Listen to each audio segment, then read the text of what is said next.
Today we're in Epworth, taking a scenic journey south. Join us for another scenic drive.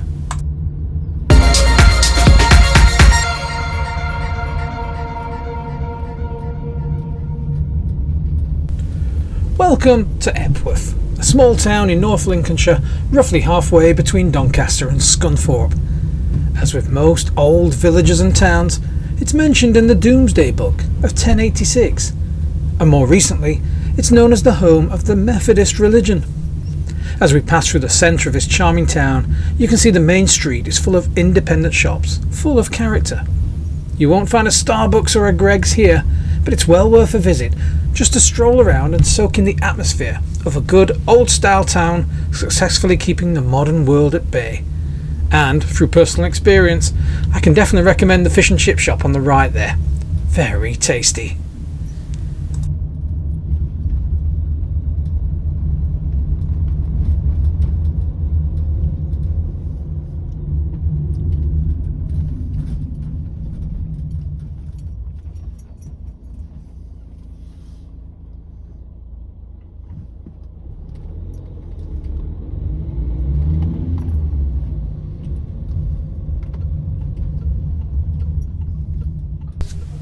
At this junction we meet the A161 road coming from Goole and the M180 motorway to the north, over on the right.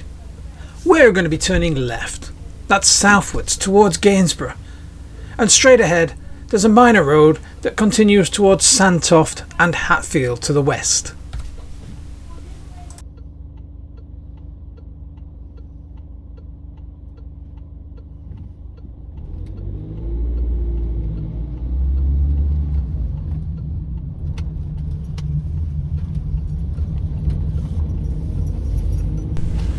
So back to that religion connection now. The founders of the Methodist Church, brothers John and Charles Wesley, were born here in Epworth, and their father was the rector of the Anglican Church in the town from 1695 to 1735. Whilst at Oxford University, around 1729, the brothers started a Holy Club, which eventually grew to a church that numbers 80 million followers worldwide today.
Now the whole area around here is known as the Isle of Axholme.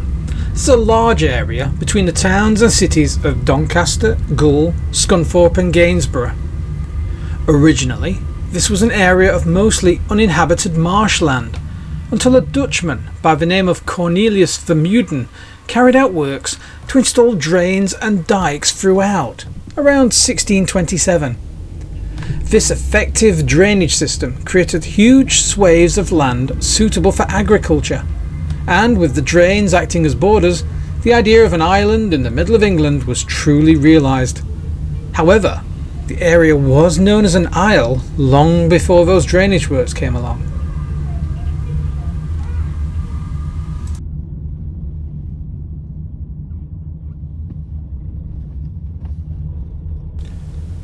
So in that case, where does the name Axholme come from? Well, our next small town just down the road is Haxey. In the Old Norse language, Holm meant island, and so Haxey and island became Axholme.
So we're just reaching the outskirts of Haxey now. This is a small town sitting on a hill roughly 40 metres higher than the surrounding marshland.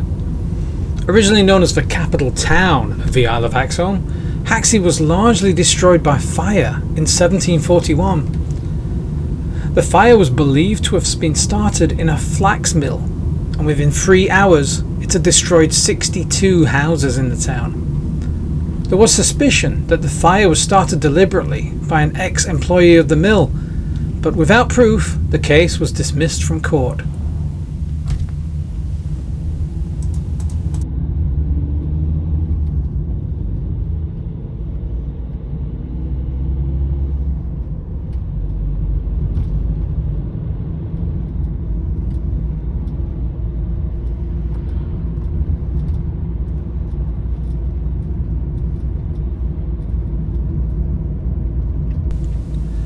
Haxey has an interesting local tradition known as the Haxey Hood.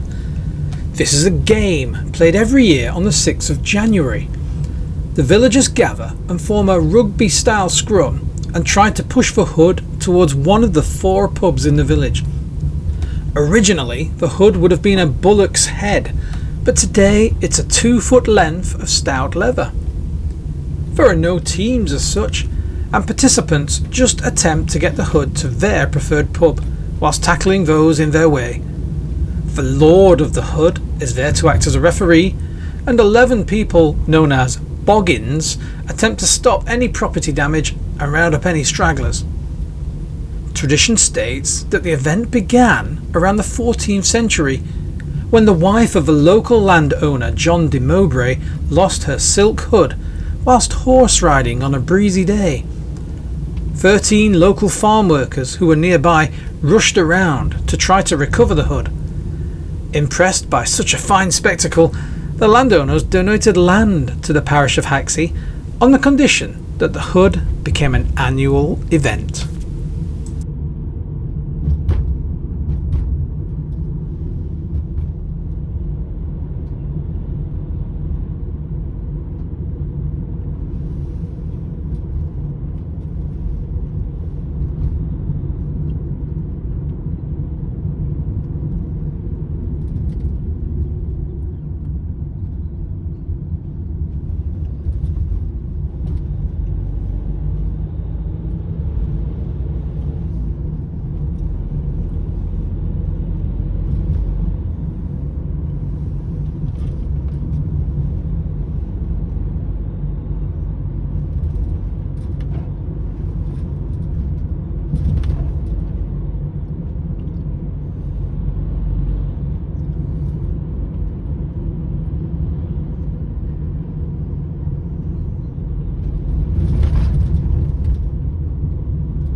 Just ahead, we'll be crossing the railway line between Doncaster and Lincoln, running via Gainsborough.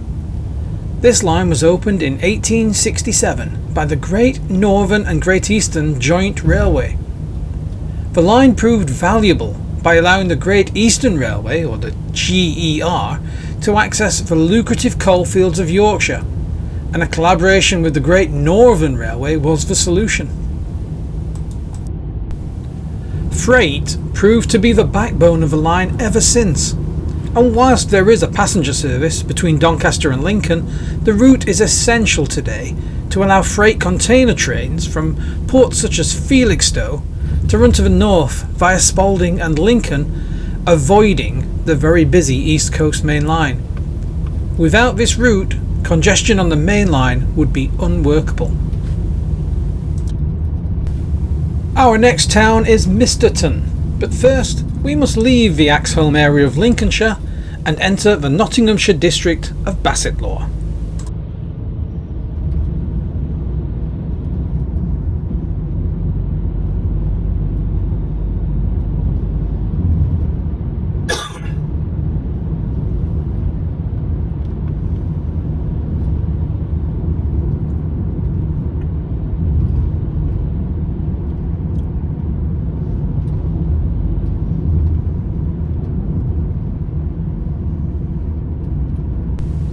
As we pass the Haxey Gate Inn on the right, we'll now cross the River Idle. This small watercourse meanders its way for 26 miles from Markham Moor, near the A1, through East Retford, Mattersey and Bawtry, before joining the River Trent at West Stockwith. The historian Bede, or known as the Venerable Bede, makes record of the Battle of the River Idle in this region around 617 AD, although the river was known then as the Idler. However, the exact location of this battle isn't clear, since the Idle flowed northwards into the Isle of Axholme until the Mewden carried out those drainage works around 1627. The north bank of the Idle became a 5-mile long barrier bank to keep the water out of the Isle of Axholme and divert it to join the River Trent. Now, during the English Civil War between 1642 and 1651, the drainage system was damaged. The Mewden's Dutch engineers supported the king, and they were known as the Participants, whilst many of the area's residents supported the Parliamentarians.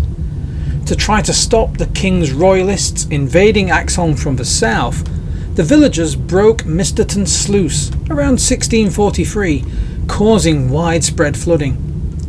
The Sheriff of Lincoln repaired the sluice, but a group of around 400 villagers destroyed it again.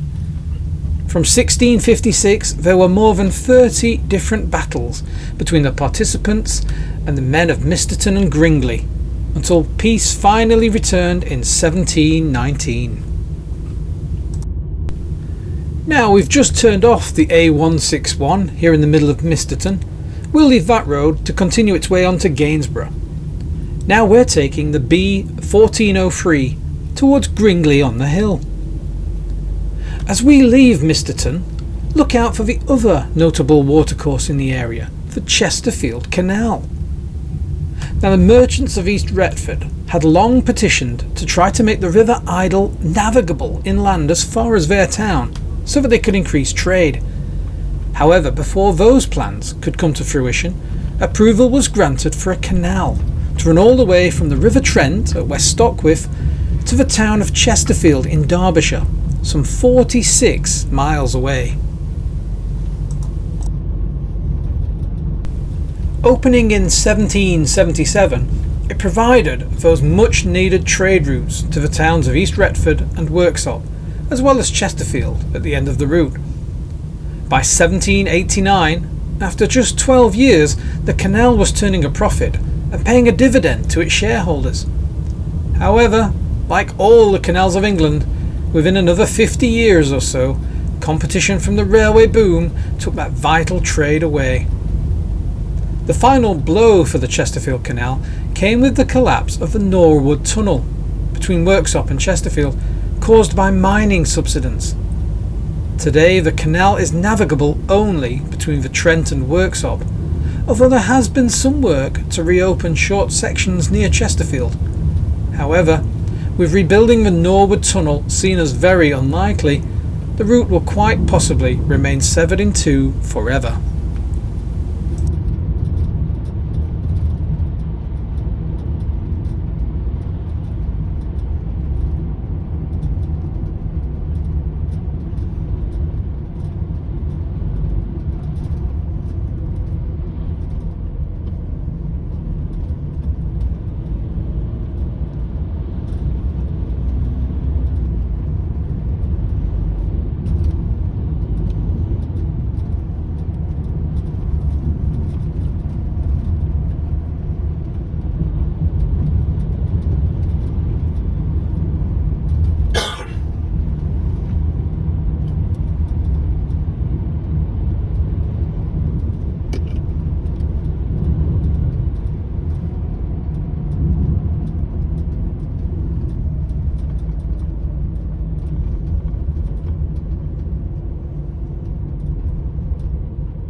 On the hillside ahead is this village of Gringley-on-the-Hill, our destination, alongside the A631 road between Bawtry and Gainsborough.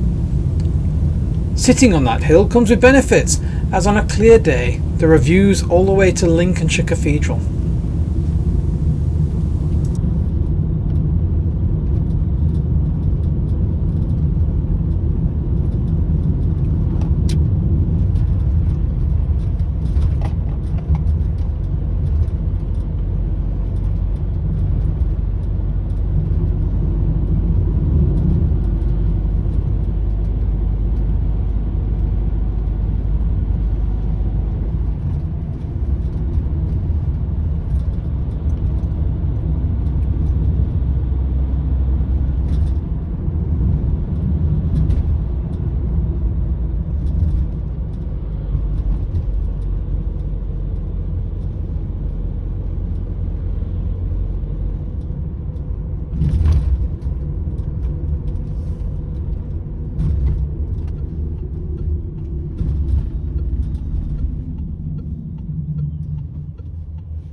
And so here we are at the junction with that A631 road.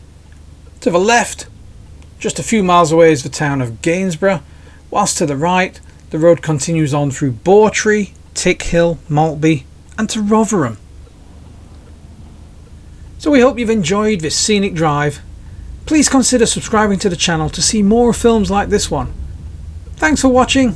I'll see you next time for more adventures.